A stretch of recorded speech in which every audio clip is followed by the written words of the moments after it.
Thank you guys for watching Straight from the Hip. I'm your host, Jason Allen. I'm here with Coach Gerald Boone Mitchell, and on the end we have Travis Butler there.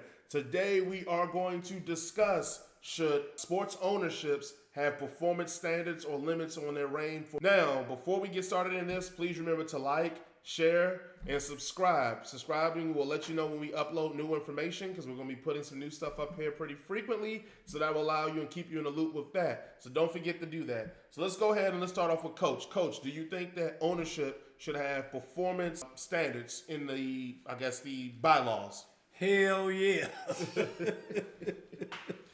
And why do you feel that way? Because it just helps the league. I mean, you have your Cleveland, your Cincinnati's, your Atlanta's, who don't care.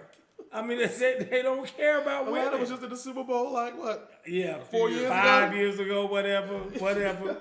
But the bottom line is that now, see, since they've done that, they're like, okay, we good for 20 years. That'll hold us for 2 decades.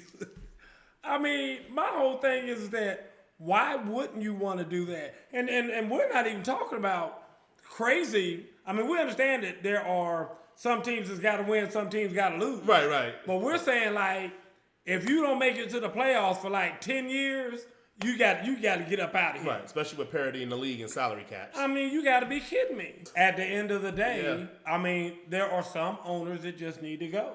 Whether it's because they're racist, whether it's because they're just a bad businessman, whatever the case may be, when you have a losing franchise, I mean, God help the people in Columbus. I mean, Ohio. I mean, that is just terrible. They have Ohio State. We're going to let Travis jump in here. Travis, what do you think? Go ahead, Travis. Go ahead. Always hating on my Bengals. Go ahead. Always. I don't have a problem. You're gonna laugh at me because I'm a Bengals fan, and yeah, we've had the Browns. You don't have a problem with losing? We have the Browns. Do I wish we win? Of course, but duh. That's why I'm a fan of the team. He doesn't have a problem with losing. That's what he said. Let him finish. But I can't have a reason.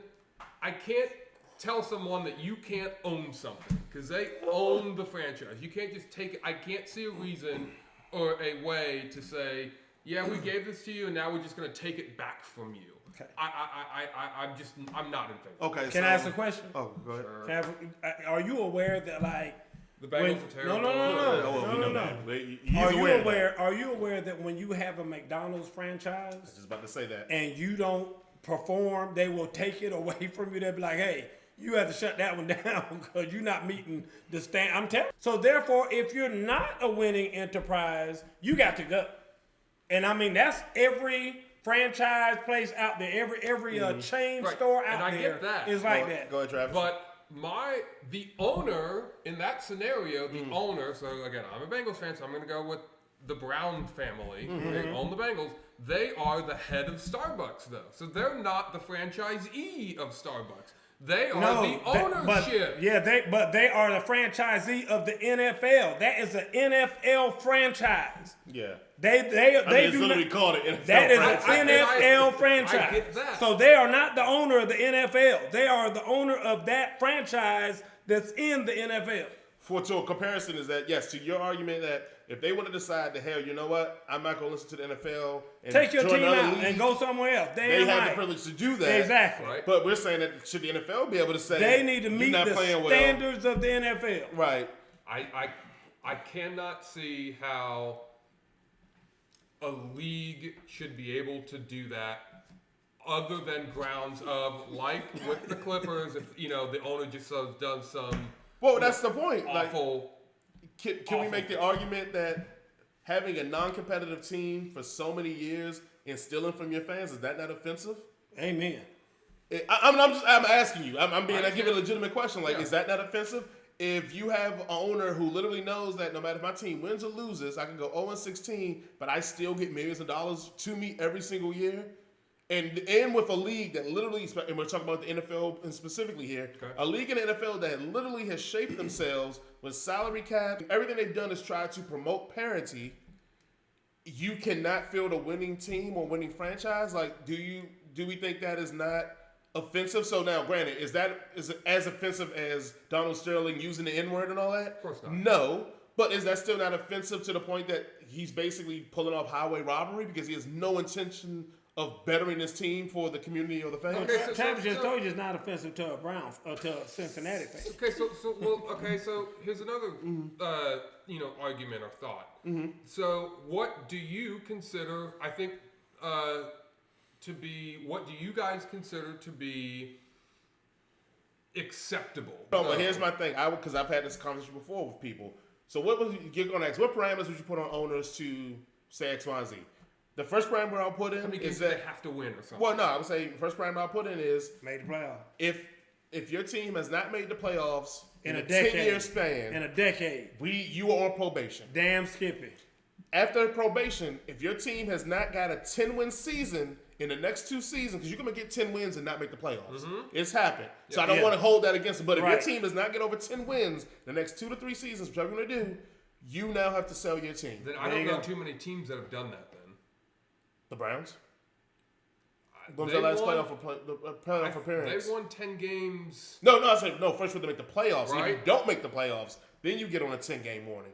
Because if it's 10 years and you can't make the playoffs, you can't keep telling me you're going 10-6 every year and not making the playoffs. Exactly. Okay. Eventually, somebody going to have a down year in your Exactly. division, you're going to win. Exactly. Now, the 10 years, if you don't make the playoffs in 10 years, Right. then you are on probation. Right. After the 10 years, you have 3 years to have a 10-6. So that means you don't got to make the playoffs now. Right. Now I just need you to be 10-6. Or Exactly. At least a Yeah. double-digit win. yes. Competitive. Yes, exactly. I think at that point, you had 13 years to put a team together to service your fans.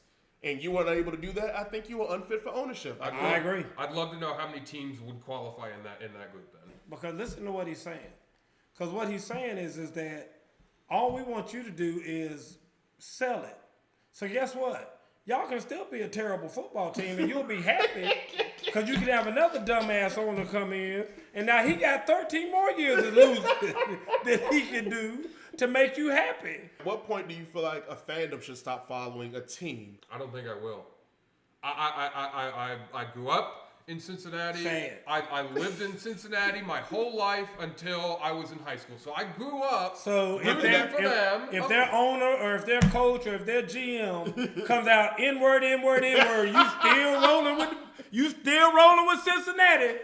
What kind of talk? No. What is that? I wanted to ask Travis that because I wanted to show that is the reason why ownerships aren't better. The fact that for your fandom is As so long as you deep in keep somebody. going in there, he gonna keep doing what he does. Exactly. So you y'all are ain't not- hurting him at all. Y'all ain't hitting him in the pocketbook. Exactly. That's gonna make the biggest difference when you hit him in that pocketbook. And so if you are used to whatever performance they're putting on the field and you all are taking it and supporting that fandom, you are enabling these owners to run a shady business. That's like going Exactly. to a restaurant and every time you go, the service bad and the food bad, but you say, well, it's in our neighborhood, so we're going Yep. to keep going. You would not do that to any business. Think about Exactly. any business you support. Exactly. You would not do that for any business. But for some reason with fandom, Listen, we I was waiting ignore for- all of that. I was waiting. Now, wait a minute. I was waiting for this question to hit me. Yeah. Because all it took